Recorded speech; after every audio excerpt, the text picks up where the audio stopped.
So then the dog began to froze, or things like people correct really firmly for whining, or even like in a broader part of that conversation could be like determining what you can correct for and what you should not be correcting for. Yes, like because even if it's a behavior you don't like, that doesn't mean you can just correct for it. There's like parameters that have to be followed to see if it's even something to correct for. Like Luma's pacing around my house, I can't correct for that. Yeah, and pacing is a big one. Like, but what you can do if you wanted to stop him pacing is put him on a bed stay and settle him down naturally. But or are we filming right now? Yeah. Cool. Oh, cool. Welcome I was like, this is all really good. This is all good conversation. Yeah.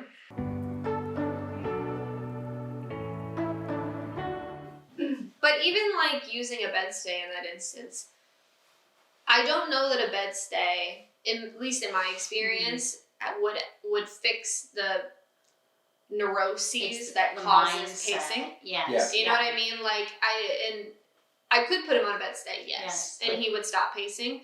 But as soon as I release him, he's gonna do it again. Yeah. So it's not a fix. But if it was bothering you in the moment and you're like trying to eat dinner or something, you could use the bed stay in the meantime. But again, like it's not going to fix the pacing behavior, like Vinny, which is why you don't and doing circles and circles. And I think in the past, David had mentioned that like at one point this like really bothered him, and he tried to correct it, and then he just was like, "Why am I correcting that?" Yeah.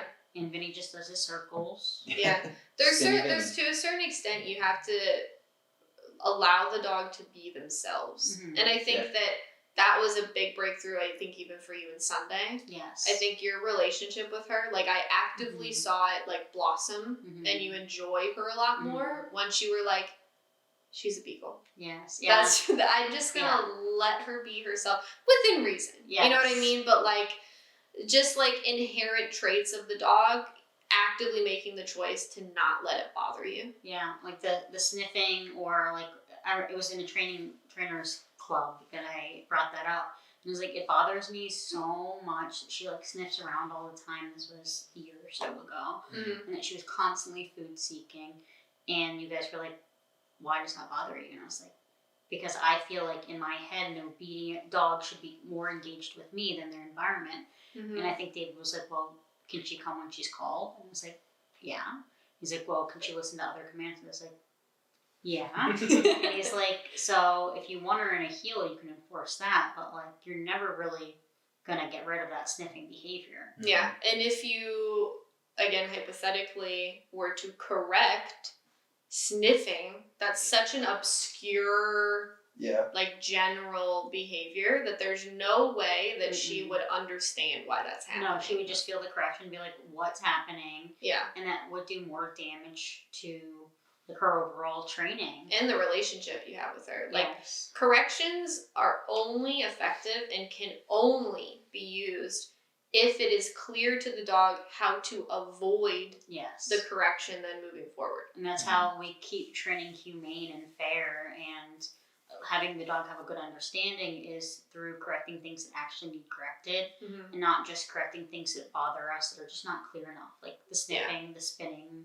things like that. Yeah.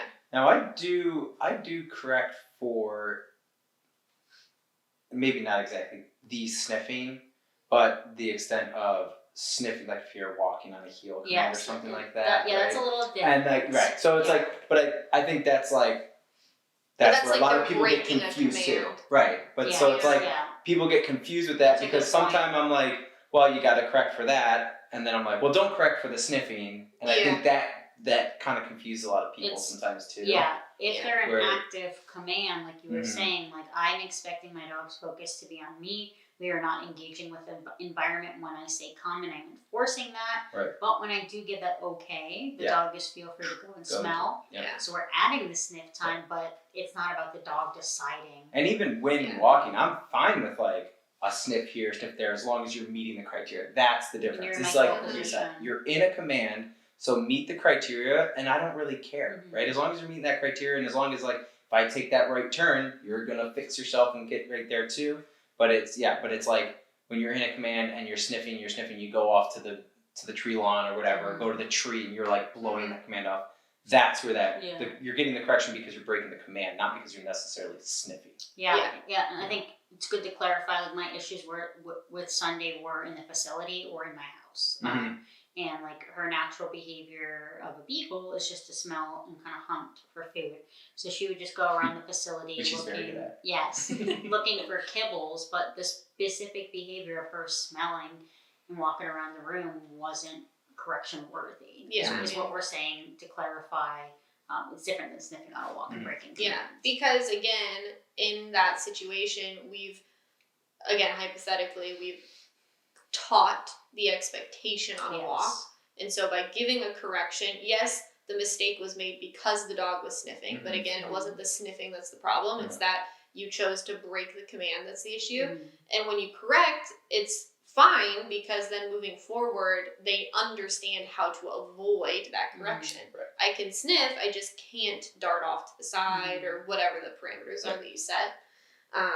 And I think too, like, part of this conversation, I think, highlights as well how important it is to, yet again, get paired with a dog that their natural state doesn't annoy you.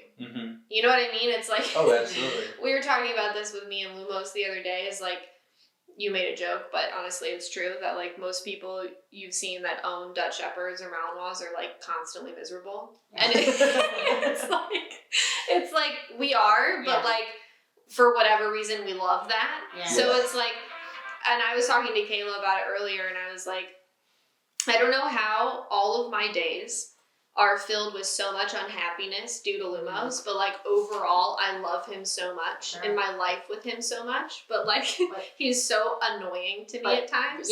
But it's like an annoying that I like. It's like not a pet dog, but people go in and think like they're gonna be family dogs, and like you got Lumos not because you wanted a family dog or a pet. You got him because you wanted to work with him and do things with him. His like natural state of wanting to do something nonstop all the time is like a trait of him that I enjoy. And him pacing constantly when we're not doing things, or like the other day we had somebody out to look at our siding because we're getting our siding redone on our house, and like Snoop is literally laying in the sun on top of the couch looking out the window at us. Cash is standing at our screen door just like watching and observing.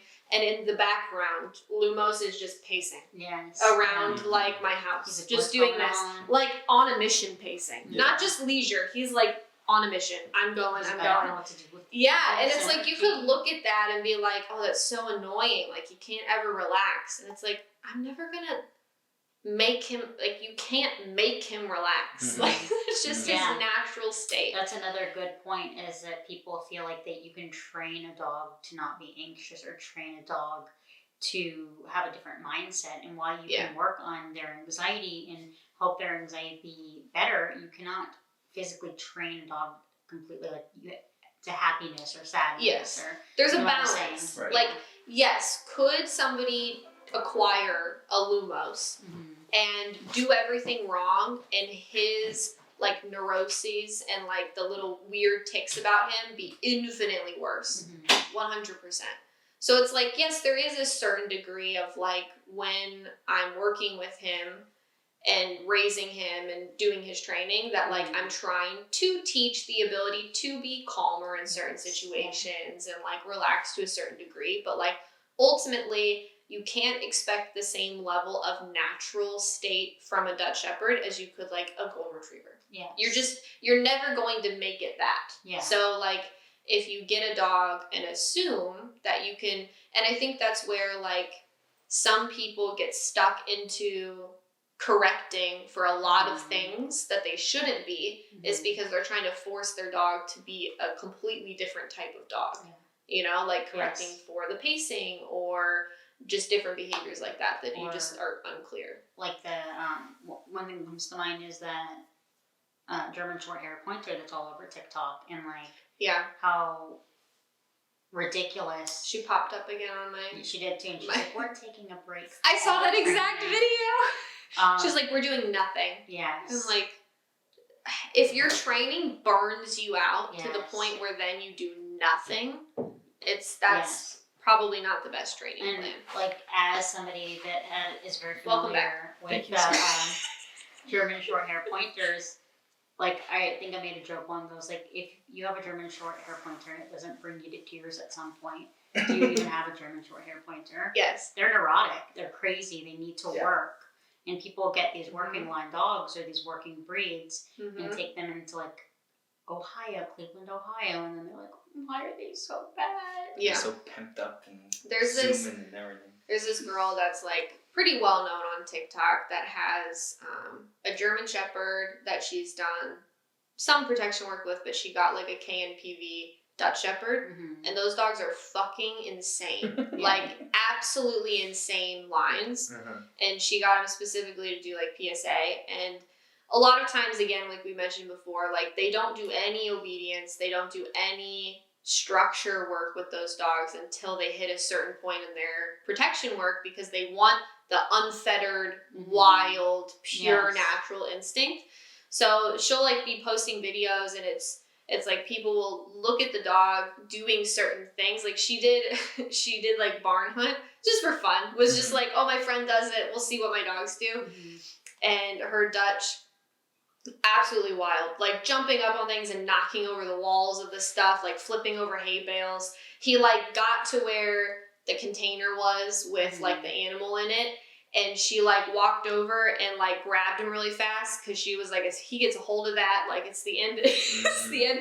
So she grabs him, picks him up, and as soon as she adds that tension so that somebody else could grab it, he's like just going absolutely ballistic. And you look at the comments and they're like, you have no control over that dog. That dog is wild, so dangerous, blah, blah, blah. And I'm like, that's that dog. Right. Yes. That's what those dogs are. Like that, people who know those dogs look at that and they're like, yeah. That's that dog. That's a possessive dog right there. Yes. Like that's what you want when Why you're they're doing here. those types of things. So it's like, it's funny to me that like then people who look at that and don't see like that is the epitome of like greatness when that with that dog breed, and instead they get it and then try correcting to oblivion all of the things they don't like about it, and you get this like even more dangerous dog.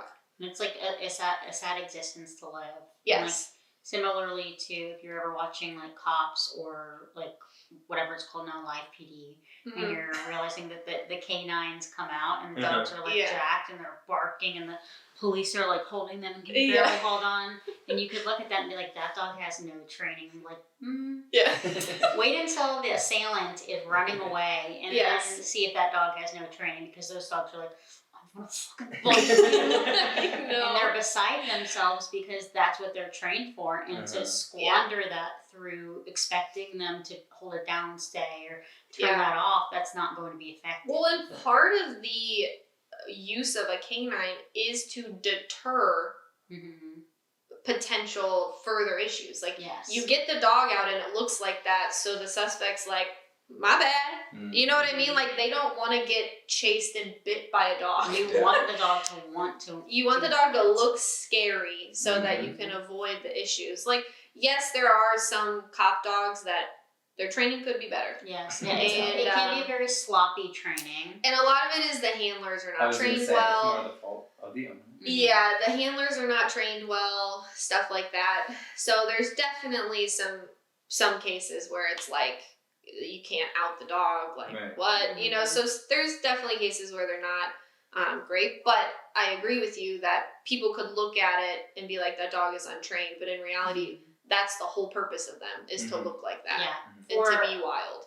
What is that specific dog called? Because there's different kinds of policing dogs. Yeah, there's apprehension, which are the dogs that actually like do the biting, and apprehending the people. There's detection dogs as well, and then there's tracking. Sometimes they'll be multi-purpose, like dual purpose, and you could have a dog who is apprehension and drug detection. Sometimes they'll do tracking and apprehension. Some departments are getting away from dual purpose because they don't like the liability of it. Because say you're tracking a missing child, and your dog is also trained in apprehension, they're scared that the dog will track and apprehend at the end of it like they would on some. And again, that's just bad training. That's bad training. The dog should be able to differentiate and understand through training what the purpose is for what they're doing.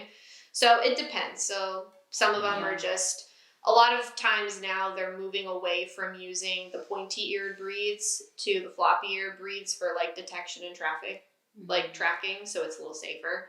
And then just using mouths and stuff for apprehension work. Yeah. But depends on where you get the dogs from and how they're trained and stuff like that.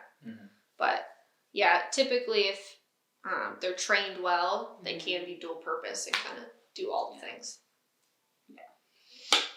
So I think like getting back to like what we're kind of the topic that we're discussing today, like I know we were talking about a little bit at the beginning, but it's correcting things that don't need corrected for, or correcting things without clarity. Yeah. So an example that I recently had is I had a dog that just aced their board and train, did so well, and then went home and his commands looked amazing. He was clearly very proficient at them. The owner was good at holding him accountable. But he just had some weird, quirky behaviors upon going home that she was correcting for because her previous dog had been trained with another company. So she was using that company's methods on the dog that we trained, which kind of, had the dog left feeling a little bit more confused. And one of the behaviors that she was starting to correct for was there was a shed that they had, and the dog would just pace around the shed. And she had been correcting that because she didn't want him to be anxious. And she saw that as an anxious behavior. So she was correcting that quite firmly. And the dog ended up just freezing because he didn't know what to do. He didn't know, it wasn't clear enough what he was being corrected for. So he's like, I'm just going to. That's almost, if we're going to ever say it, a learned helplessness behavior. Yes. Yeah. That's exactly the scenario that creates the buzzword of learned helplessness that all the positive and force-free trainers talk about. That's how you get that. Yes. And it's nothing like we're not, like this owner did her due diligence. She's a very, very good dog owner. But she was a little confused between the last dog that was trained at a different company and our training method. So naturally, she was kind of trying to blend those, and we're glad that that's why we offer our follow-up support so we can catch these things before they really turn into issues.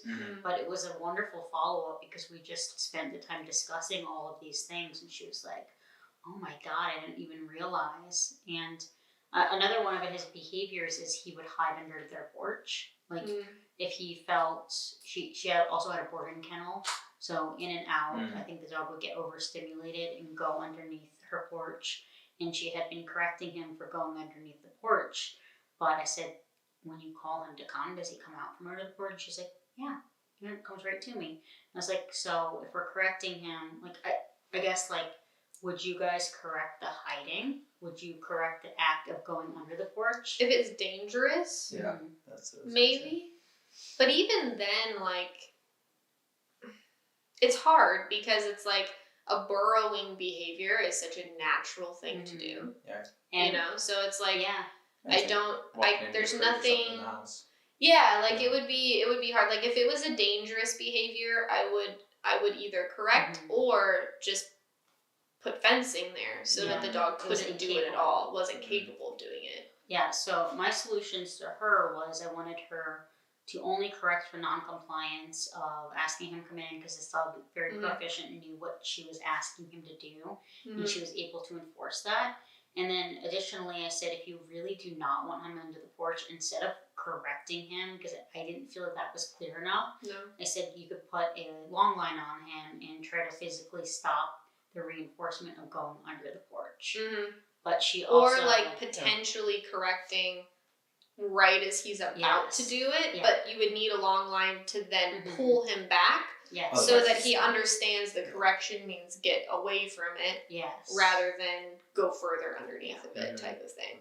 Yeah, so we talked a lot about like how her next week would look within like being home, and I followed up with her and she said everything's going amazing and she's trying to focus less on the negative things and what positive has come from the board and train. So I think it's also a good talking point to say, like, we can get so caught up on what the dog is doing wrong and focus on that, where we don't realize, like, how far has the dog come. And yes, I still want us to work through the things that we're not happy with, but to a degree we have to say, like, is this realistic to correct him for spinning around the shed? No. I personally don't believe. Like, what is the harm in that behavior? Right. Like, is it just because it annoys me, or like, is there actual danger involved with it and stuff like that? And I get the confusion of her saying that, like, oh, because it's exactly that was her reason. But you have to, like, take that step back and kind of evaluate more into, like, why exactly you think that is, you know. It made her so uneasy that he was anxious, but again, as we discussed before, I don't believe you can correct a dog into feeling not anxious. Right. You can train a dog to help with their anxiety and alleviate some of those symptoms, but you cannot have a correction that is going to shift a mindset. And through overcorrecting, you're going to end up making a dog more anxious. Absolutely. Or confused, at least, you know. So what would you guys recommend, like, in a situation like that, if the dog is continually pacing around the shed? How would you address that then? If we're not going to correct for it, but it is something maybe we want to stop, or at least be able to interrupt, or whatever, what would you? When I was discussing with her, and I thought about this for a long time, and, you know, I asked a lot of questions, like why she was correcting for that or why she felt the need to. And my solution would be, like, adding a little bit more structure into potty breaks. So having him go out, and this dog was spending like 8 hours outside. So I think it was just a lot of outside time, a lot of freedom, maybe not a lot of supervision. So inherently he developed some bad behaviors from being outside unsupervised. So I just... Almost like compulsive behaviors to keep himself busy. So I suggested making his potty breaks more structured and then having him come in and do some crate time if she wanted to put him in the crate or work some commands inside. But as far as like that, I don't want her to avoid that necessarily, but first we got to board and train. I was like, let's just make things a little bit more structured with his amount of time he's spending outside. So not necessarily correcting the shed spinning, but we're just kind of reducing the frequency of it. I would say, like, I would take that, like, some dogs are just neurotic and they have, like, compulsive behaviors, and I think that when you dive into the breeds that are very busybodies, like they were intended to always be doing something and have, like, a purpose that they were doing for long days and working, they're far more likely to develop, like, compulsive behaviors to, like, keep their brain busy and pass time. So really a lot to do. And so it's like, I think to a certain degree, those will always kind of be there at varying levels. But like I noticed with Lumos, like his tics are, he will attack like dust particles in the air or like bugs, you know, and stuff that's like in the air. And the pacing and like circling. But I noticed that like if he has a day where like we're doing things, we've gone on a hike, we do some scent work, we do whatever, he doesn't do those things. So I think also acknowledging, like, if you see those neurotic behaviors presenting in your dog, there's a reason. Generally, some dogs will do it no matter what, but there's a reason that if you address some of their needs that they need baseline and fulfill those, they just naturally are less likely to happen. You know, so it's like, if you have a dog who needs more from you and they're not getting that fulfillment, then that's our job to try to put some of that into their day in increments so that they're not feeling that compulsive drive to like, I gotta do something, I gotta do something, you know? We, like, her and I discussed, like, fulfilling his day a little bit, like, through, like, walking him and having some one-on-one time with him. Because she does run, like, a boarding kennel and have 3 other dogs of her own, so it's a very busy life. So not that we're depending on exercise to control a behavior in its entirety, but I think I suggested spending some one-on-one time with him, taking him on a walk and maybe doing some training. But long term, like, I was talking to her and I was like, we need to reshift our mindset. Because he's a dog with quirky behaviors, and she's never had a dog like that. All her dogs can like sleep and snooze off, but this dog is different. Yeah. So it's in the same breed class as Grady was. Oh yeah. So some of the behaviors that Grady had. So it's that kind of that kind of dog, like a herding breed. Yes. So he's a herding breed. So we had to discuss like very hyperactive. Yes, hyperactive, and like not that I'm making high-strung. excuses for him, but he's a high-strung dog, and the sooner she accepts the dog that she has, the better of a life she's going to be able to have with him. Yeah, I wonder if it's something with like obviously going on the walk and having that one-on-one, but even just like if she's so worried about the shed itself, and it is still such a consistent thing, just like actually taking a lead, and even if it's a long line, just walking, like letting him go to the bathroom, and obviously like you were saying, like keep kind of an eye on it, and then even have that one-on-one time in the backyard too. Throw the ball, get him, just get him like. Yes, yeah. I wonder, does she have a theory on why it's so specific to that shed? Like, is it like he goes out immediately starts doing it? Yeah. So. Well, then I wonder. Sorry, No, go ahead. I wonder if it's just something where it's just like one time him being like the most like active dog. I wonder if there was like a squirrel or a groundhog one time, that you're saying like these like consistent behaviors that like went under it or went around it or something, and he lost it, like, and so now he looks for it every single time. I wonder if that like I don't know. I'm just trying to like think, but that very much could be it. Yeah, because he was high strung like you're saying, but he wasn't like neurotic. He wasn't like, he wasn't. No, the behaviors that she was describing were not seen in the entire month of his board and train. Like that. So I wonder if he has like a high prey drive or something. Interaction and training and structure they get here is unrealistic. To recreate to a anywhere else. Setting. Yeah, like we're never gonna. Like if Lumos lived here, he'd be better than at my house. Yeah. You know what I mean? Like if you did a board and train for the rest of his life, he'd love that. He'd be that. This is amazing. I get to do all the things that I've ever wanted to do. Yep. So it's like in a home setting, like of course it's never going to be complete, especially a pet home setting. It's never going to be completely comparable to that type of thing. I think it's also good, to recognize that she does like own a boarding kennel. So she was telling me she has an influx of dogs every week in and out, and that's very similar to here that we have that.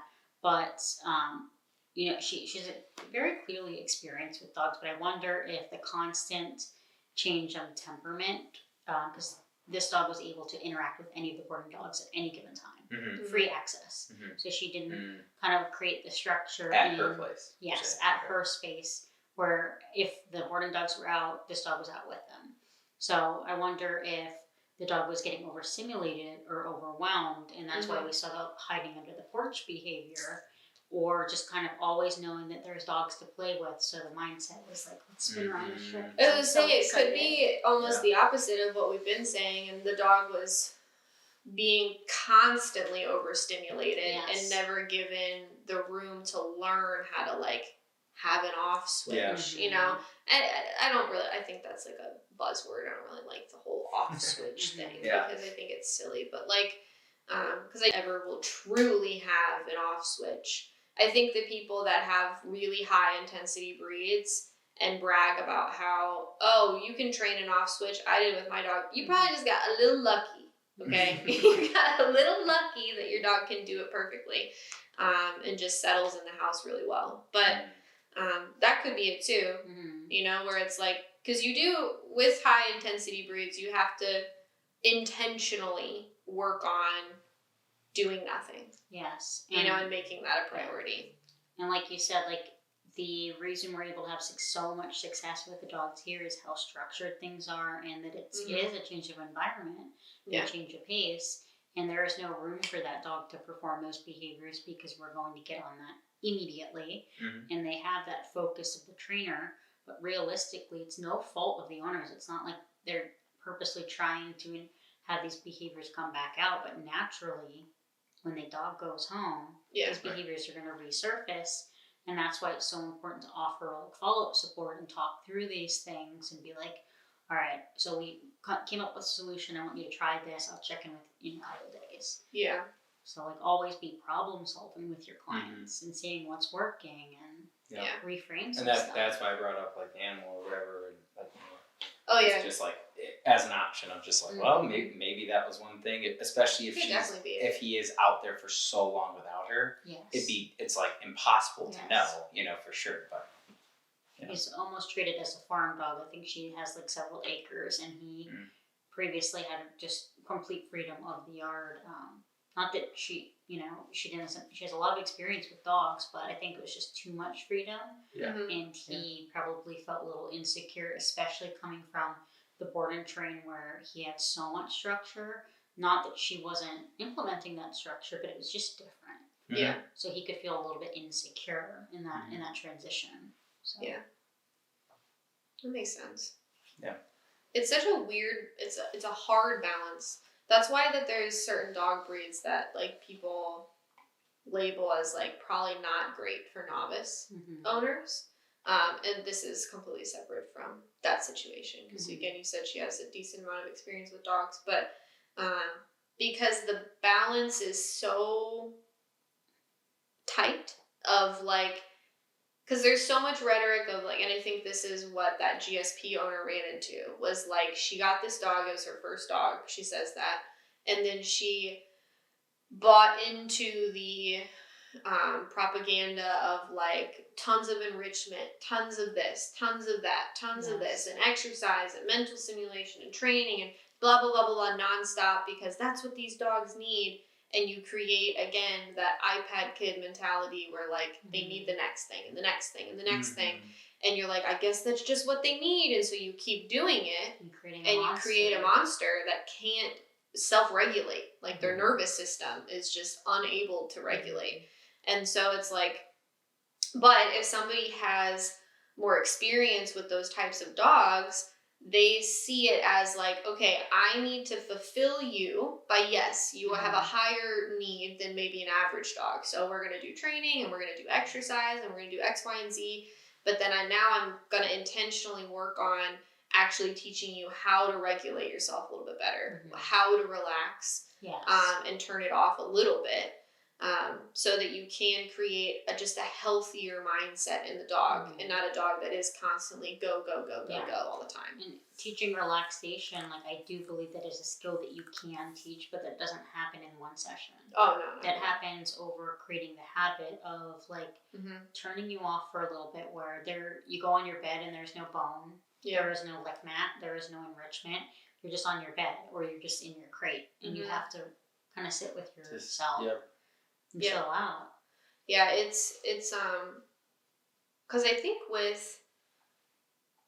about like Snoop and stuff like that. When I raised him, he was the first dog I got that I felt like I really like was confident in how to do it the way I really wanted to do it. And emphasizing like context and like time and place, so it was like he learned what context to turn it on and be crazy and have fun and do all this kind of stuff and work, and then what contexts are like chill time, and again, he's a Chihuahua, so like he's easier to mold than maybe say a different dog breed, but all things considered, like he's like a spunky, high energy, like sporty Chihuahua. He's got very high food and toy drive and stuff. But I mean, we were talking about like the window theory. With a trainer, J Jack, which maybe we could link his GoFundMe in this podcast. He was just in a really bad car accident, unfortunately, and he was hit by a drunk driver, and his dog passed away. His new puppy that he had, and he's in like very, very bad condition, and his recovery is going to be a long time, but he's an incredible dog trainer, and one of his things he's coined is something called the window theory, which when I heard that years ago, it completely shifted how I lived with my own personal dogs, and something that I've like used moving forward with my clients too, is that he basically theorizes that there is like 3 different natural states that a dog can be in. And that's either find your own fun, which is like Sunday Skunking sniffing around. yeah. You know, sniffing around, doing her own thing, entertaining herself. Mm-hmm. There's play with me mode, which is where your dog wants attention from you and to play with you and engage with you. And then there's like chill and relax. And at any point in time, your dog is probably naturally doing one of those three. We create a fourth window when we train them that is like work mode. So like we're soliciting behaviors from them or different things like that. And he basically was like, some dogs are just really good at being in the right window at the right time. And you don't have to do much for that. Reading the room almost. Yeah, like they're really good at reading the room and the vibe and being like, okay, cool, now it's chill time. We're all relaxing. Oh, okay, we're doing yard work outside. It's find your own fun time. While they do leaves, I'm going to go bounce around and pick up sticks and whatever. And then like, oh, we're like out in a field and they have a toy, so now it's play with me time and, you know, stuff like that. And so some dogs are just really good at reading a room and knowing that. And some dogs just really aren't. And you have to be able to help them fall into the correct windows at the correct time so that they can gauge it a little better. And vibe with you.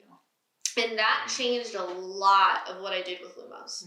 Because I would decide what window we were in and what window I wanted him to be in, and that dictated how I interacted with him. So like say I'm in the chill window.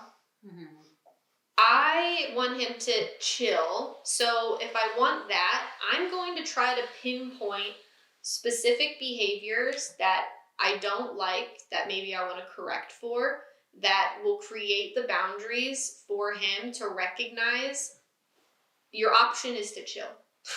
So for instance, like if he's in his chasing dust phase, if that causes him to jump up on the wall, that is a very clear thing I can correct for. You can't jump up there. Barking out the window. You can't be barking out the window. That would be a find your own fun window. We're not in that window right now. We're in chill window. So it was like, it enabled me to, and one of the things he talked about was like, if we're in chill window, I was mainly only using positive punishment to just stop things, right? And I wanted them to figure out how to naturally calm themselves because they just had no other options, really.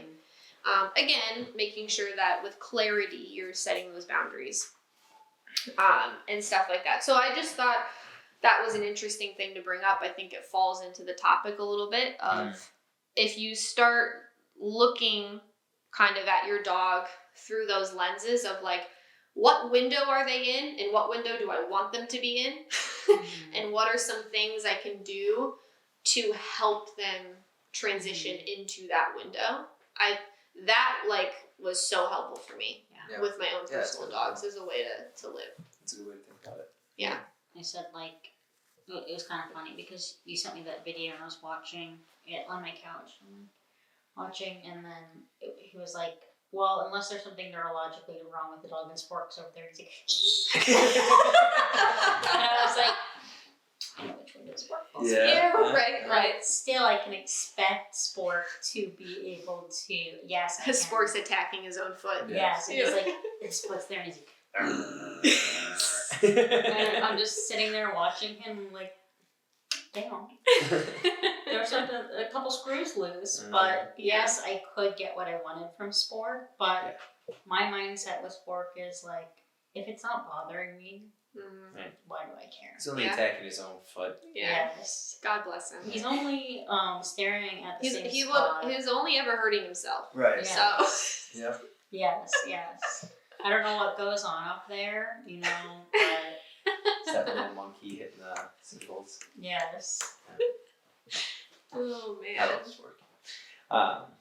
So, what are some ways to sum this up then? So, our topic was really the clarity behind corrections and how important that is. Yes, and correcting, I would say things like we can correct jumping, like you said, when his paws go on the window or Yeah. the door. That is something clearly to correct for. Paws on people, paws on furniture. Mm-hmm. Just something that they're doing that you can. It's like concrete. Yes. It's like so easy for them to connect. Like that's why I got corrected. And if I don't do that, the correction will not happen. But like things like spinning around in the yard or doing circles or whining is something that I won't always necessarily correct for because I don't believe it's clear enough. Yeah. So finding clarity in what you're correcting for and having your dog know generally what that is. And sometimes it just takes time. So like I just thought of examples with Lumos. So like again, correcting for clear-cut behaviors that I don't like to help him understand that like this is the chill window. And then beyond that, I realized how it's easy for him to switch into work window because that's probably his favorite, right? He loves work window or play with me window. So I've noticed with him, once I've set those boundaries and he understands them, then I just need to 100% ignore anything he does moving forward. Yeah. So like if he gets up and he starts like pacing a little bit about around the like living room table, or he gets up and he goes to this dog bed, and then he gets up and then he goes to the couch, and then he gets up and he spins a few times, and then he gets over here. I've noticed that it's like if I'm like, Lumos, lay down, suddenly all of a sudden he's out of trying to settle mode and he's in like, what'd you ask me to do? Are we doing something? And he's completely in work window then, or you know, whatever it would be in his mind. So it's like, it's taken some self-control from me too. And I've even had to like remind my husband, because it'll annoy him too. Cause he's like, we're trying to relax.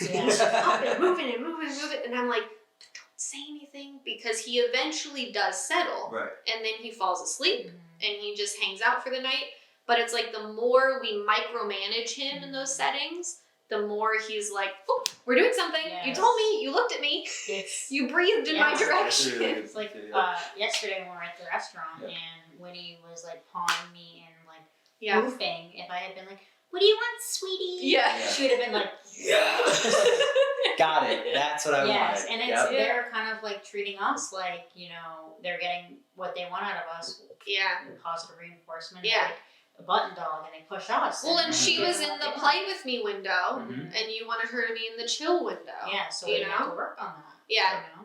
And like Lumos, he just takes a while to settle. And it's like, who am I to be like, settle down faster? Right. Like, he's not doing anything wrong. He's just like, let me test out this bed and this bed and this couch. And so it's just a more extreme version of like how dogs get in bed and then they twirl. Oh, I've counted. He's twirled like 25 times. It's just going and going and going and going. And I'm like, God bless him. Yeah. He's trying. I think Vinny still got him beat. Yeah. Oh, I'm sure. Oh, I'm sure. Well, cool. What other thoughts? I think it's something that it's understandable that a majority of owners are going to be confused on certain situations. I think we have a slight advantage just because we do kind of like understand little other things, in terms of like allowing time and stuff like that. But you know, that's why it's so important to try to ask questions to certain people.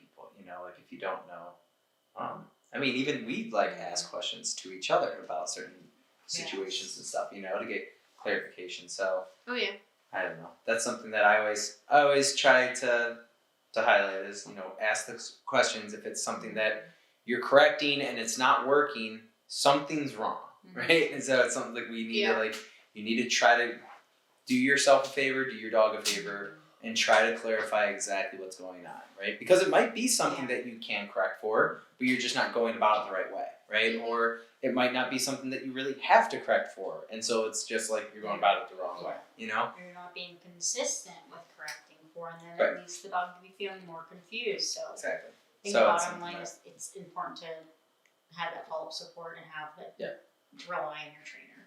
Because like, for instance, that deck example, the dog going under the deck, if you decide you're going to go a situation like that, I would opt for a fence, because if you decide you're going to try to correct for it, you have to be able to do it 100% of the time the dog tries. And you have to like stress yourself out more by watching everything your dog does outside. Mhm. Yeah. So it's like Yeah. you could correct for it, but like that would be difficult, especially because that behavior is such a natural behavior the dog is doing that it's going to be a harder behavior to break in the dog. You know, there's nothing wrong with burrowing. Yes. And can we swap that burrowing outside for, okay, maybe he needs to come in and have some crate time and he can burrow in his crate. Yeah.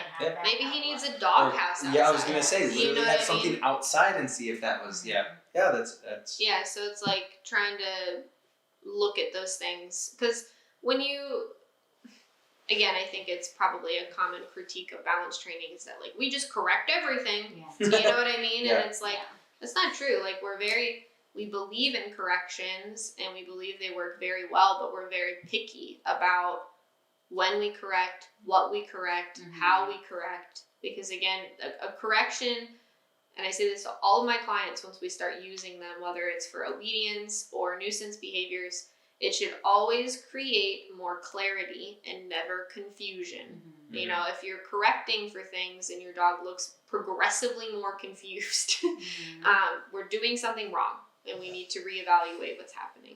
Should always leave them feeling more clear, more confident, so that they know very clearly what the boundaries are and how to avoid that moving forward. Yeah. Like, for instance, a good example is Snoop. I think I may have mentioned this before. Recently, I had the dogs out in the front yard. My husband was walking with my stepson home from school, and he like baby talked Snoop. And he knows that he shouldn't have done this as well. He was like, I probably shouldn't have done that. But he wasn't thinking about it. And so Snoop ran out of the yard to like go to him, and I corrected Snoop on a high level because he's not allowed to leave those yard boundaries. He comes running back over to me, and then as soon as my husband got into the yard and I released Snoop, he ran over to him with his tail wagging. Like it didn't affect his emotional state at all. Yes, and corrections shouldn't. Because he was like, oh yeah, you're right, my bad, and he came right back over. And it was a strong correction, like he vocalized when he got it, because when I'm off leash with my dogs, those things are up. I don't take chances. So he got corrected pretty high. He came running back, and again, never once was he like, oh no. Right. He was just like, yeah, cool, whatever, comes back. As soon as I released him to go say hi once they were in the yard, he was just as happy as before, you know, because he knew exactly why he got corrected. He knew what to do moving forward to avoid that correction. And so it didn't have this like looming emotional thing. It didn't make him hate me. It didn't affect our relationship. It didn't make him hate my husband, you know, like none of that. People get into their heads and thinking, well, it's going to make them have a negative association of X, Y, or Z. And it's like, not if you're doing it right. And long term, like there might be a little bit of a learning process as you are correcting for things. And we may see our dogs tend to get more timid after corrections. But long term, like we shouldn't see that it changes the emotional state of the dog. Well, especially if it's, say you're a dog that's been barking out the window for 5 years and like super reactive, busted out the window, like all this crazy stuff. And then we start correcting for it. And after the first correction, the dog runs into the hallway and hides in the back room for like an hour and won't come out. That makes total sense. Yes. Right. Yeah. They've been doing that for 5 years. And then suddenly, without any repercussions, and then suddenly we say, nope, that's not happening anymore. Of course, they're going to be like, what the hell? Yes. I don't want to be out there anymore. Yes, yeah, it's like similar. I was telling somebody that was having trouble with applying corrections recently. I was like, if you're driving somewhere and you know that there's a speeding camera, and you purposely kind of slow down because you want to avoid that, versus like if you're flying through there, you get a speeding ticket, next time are you going to slow down? Yeah. Probably, because you don't want to pay that speeding fine. Yeah. So everything is 100% avoidable. Your dog just has to understand how to avoid it. Exactly, yes. And like another good example is Eddie. You remember that big Mastiff mix that I trained? He was huge. He was such a cool guy. He had severe reactivity, like very bad, and a huge boy. And it was really bad in their yard, and even like I think it was like their in-laws, they would take him over and he would be super reactive at the fence in their yard too. And so I had them correcting for it. And the 1 week she came back that we were starting to work on it, and he's like very hesitant to like go out into the yard now, and he won't go anywhere near the fence, and he like just goes out and he pees and he comes right back to the patio and stuff. And I was like, just leave it be. It'll get better. I said, what's happening right now is that the only way he's known to exist in that environment is reactive. He goes into that yard looking for it. And as soon as we took that option away, he's like, I don't even know how to exist in this space any other way at this point. He's like, what exactly caused the correction? Yeah. And then through continuing to stay consistent, it's the barking, and then soon he's going to be like, oh. Yeah. I was like, and I told her, I was like, this week, go play ball with him.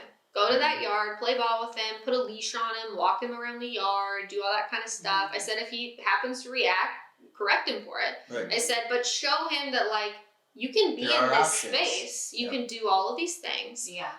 You just don't have to lose your mind at the fence. Just don't do that one thing. Yeah, don't do that one thing. Everything else, I don't care. Don't do the one thing. Exactly. And I had a similar issue or circumstance happen with a doodle that had a really bad habit of it would run from like multiple windows in the house and like knock over people, jump on top of people, on the furniture, like just like harming people because it was running super reactive back and forth. We corrected it, and they were like, he won't even go in that part of the house anymore. And I was like, put a leash on him, make him walk around, like get him through it, you know? I was like, but that's just him figuring out like, okay, what exactly was that for? You know? And you have to sometimes help them find that middle ground of like, yeah, you can't do this, but look at all these other things you can do. Right. It's just that one thing that's off limit. It's like one of the worst things you can do after correcting is baby your dog or excessively apologize to them and like get into your own head. Like give your dog the correction that you're trying. Like if a behavior is bothering you and it's something very clear to correct it and be done with it. Don't stew in your human emotions and be like, oh my god, he hates me and it's gonna ruin the relationship. Be like, told you not to do that. Yeah. And I'm gonna hold you accountable next time you try to do it.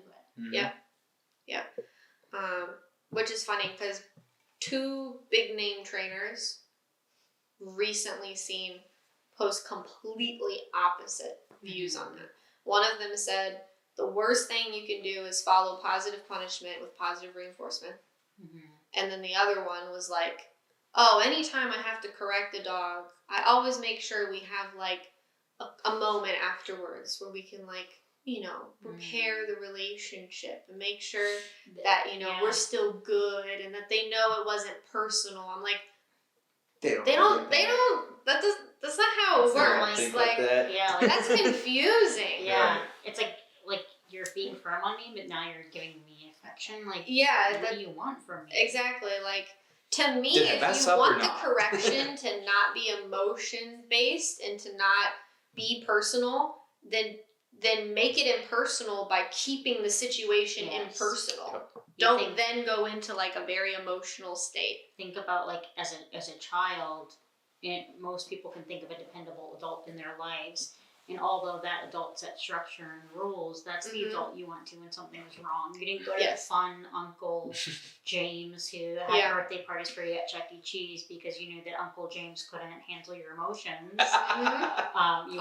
You went to mom, dad, or a dependable adult in your life because you knew, although they gave that structure and that boundaries and they were strict with you, ultimately you felt safe with them. So be dependable for your dog and be that sense of safety. Don't waver if you do correct them. It's the worst thing you can do. Oh yeah, it's they like I another interesting example of this I saw was like in a parenting video, but someone was saying like giving advice on like if you have a child who's going through a phase where they're like hitting or biting or doing stuff like that, because most kids do that when they're young. The worst thing you can do as a mom is being like, you shouldn't hit because it makes me sad when you hit. It makes your brother sad to be hit. That's not very nice. And they were like, this is terrible advice because the child is dysregulated, obviously. They cannot understand their emotions and they can't control them. And you're now telling them that makes you dysregulated. Yeah. So now you're both dysregulated. And the kid's like, well, if my behaviors can affect you that much and cause that much of an emotional change, that is bad information for a child to know. Yeah. Right? And then similarly, when I saw that, I kind of laughed because I was like, that's literally the same in dogs, where it's like, if your dog has an emotional response to something or whatever, and we then also have an emotional response to it, the dog is like, neither of us know what's going on. Tightening the leash on the walk. Yeah, or like I had a client who they corrected their dog on a walk, and I think they had it accidentally set higher, or it was something, the dog had a stronger response to it and started crying. The owners started crying because they felt so bad that the dog had that response to the correction. And I get it. And I had already talked to her about this, but I was like, in that moment, you cannot allow yourself to get that emotional, because if the dog is already like, oh my gosh, what just happened? And then that's how you respond, rather than like, oh, oops, my bad, gotta keep going. You know what I mean? Yeah. You have to be the stable one emotionally for the dog. You can't play into all of that type of nonsense at that point. Exactly. Yeah. So to clarify, I stand behind the one that said you can't follow positive punishment with positive reinforcement. Yeah. Yeah, you gotta pick. You can't do that. Yeah. That's very confusing. Stability is important. Yeah, you can follow negative reinforcement with positive reinforcement. But you can't combine the punishments and the reinforcements. Too confusing. Cool. I think that's it. Is that it? Anything else? I think so. I don't think I have anything else to add. All right. Nice. Well, thanks for joining me. Until next time. Look up the window theory. Yeah. It's interesting. Ask Change your questions. life. Change your life. Bye, everyone. Peace.